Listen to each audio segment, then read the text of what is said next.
She was sick of his jokes, sick of being the butt of the joke all the time, and fed up with people laughing at her pain.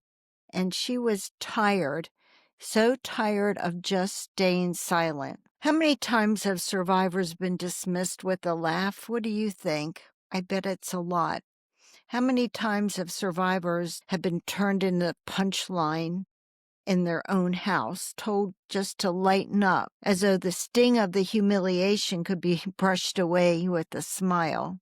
What do you think? This is Annie's story, and I'm telling it for her. Annie told me about the time she purchased a sewing machine.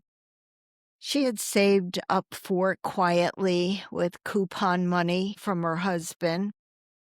She wanted to buy something of her own, so maybe she could make something, show her husband, yes, I have creativity.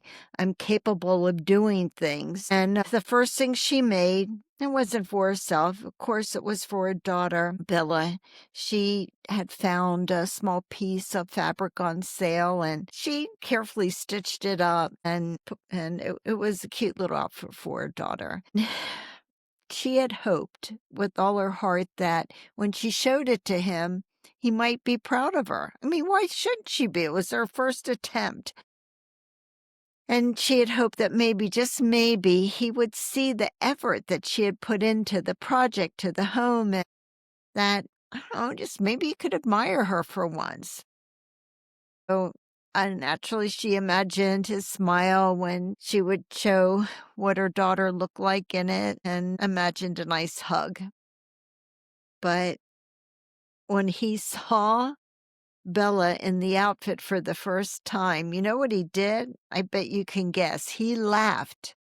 It wasn't the kind of laugh that brings a warmth to your heart. No, it was sharp, mocking, and cruel.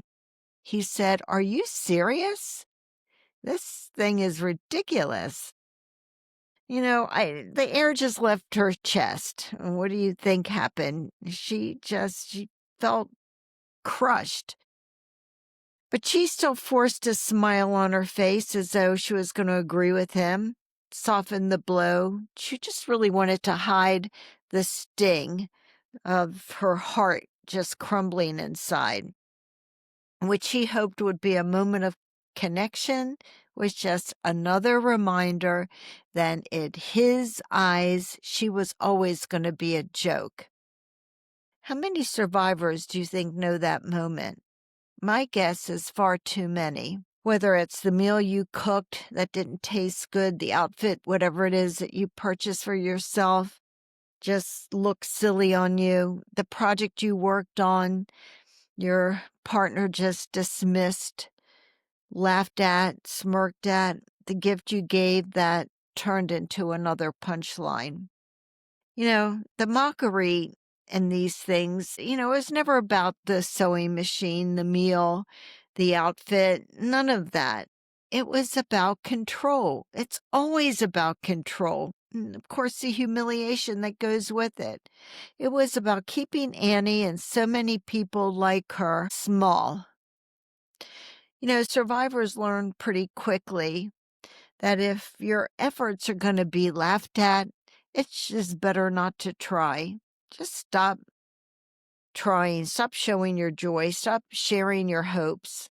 Just stop creating, because your effort, your creation just turns into ridicule. And yet here's the truth. The narcissist's laughter didn't define you. The mockery was never a reflection of your worth or your work. It was about a reflection of their emptiness, their insecurity. This one's for every survivor who poured hours into something small and beautiful, only to have it laughed at. This is for the one who wanted and tried so hard to impress their partner, just to be noticed, to be cherished, and it turned out to be a joke on them. For the one who swallowed their tears when mockery just stole their moment. Let me tell you, you're not ridiculous. You are remarkable. The love you put into that creation, it still matters, even if they never saw it or even if they laughed at it. Your sewing machine, your paintbrush, your recipe, your words, whatever it is for you, your heart is not a joke. You're not a joke. And your gifts still belong to you, and they are to be cherished. I'm Keil Hackley, attorney, author of the book Undercurrent, and of course, the host of the Are You Annie podcast. Annie's story is the backbone of the podcast, but this space is for you, for survivors who know what it means to be dismissed, diminished, or even laughed at. You're not alone. You are never the punchline. You are the truth teller. Please remember that.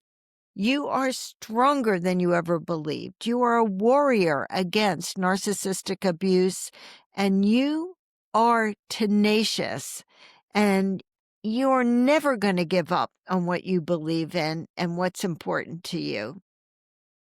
Thank you so much for being here, for staying until the end. I appreciate you so much. And until the next episode, please promise me that you're going to be kind to yourself. You're going to take care of yourself. And let me know how you're doing in the comments. I usually get so many comments, and don't stop. Sometimes it's hard for me to answer them right away. Even if it's 2 or 3 days later, I will answer you because I care about you. I want you here, and I want you to share your story in this space with all of us. Thank you again. Bye.